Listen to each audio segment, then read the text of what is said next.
As a network engineer, you frequently need to check the status of multiple interfaces on a router. Either you're checking for the interface utilization, or you're checking for discards, or you're checking for any form of drops or anything above a particular threshold.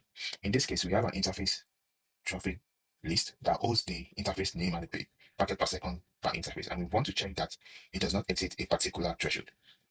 Instead of using a for loop with a flag, we will use any function. How does an any function work? An any function checks a list and iterates over the list to check if it's a true statement. If it is at least a true condition, it returns a true. If all are false, then it returns a false. Let me show you an example of how we can use any function with this particular data.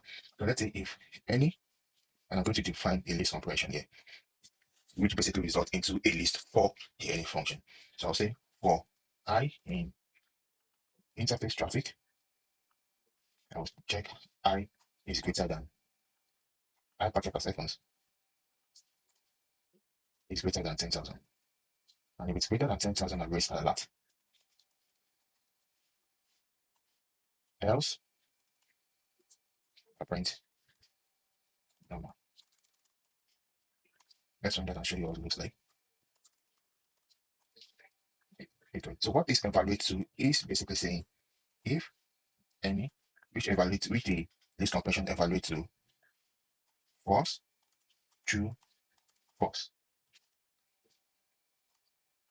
And that means I have at least a true value, and that means our any will be true. Let me run that. And we say it get erased like that. If we have an evaluation of the list compression that results in false, that means our any will result in false and it can jump to the else statement. Let me show you what that looks like.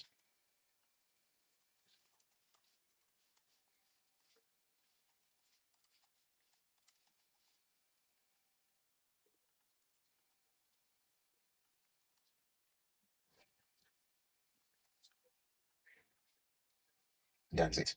If you find this Python daily tip very helpful, kindly like, subscribe, and follow for more. Thank you.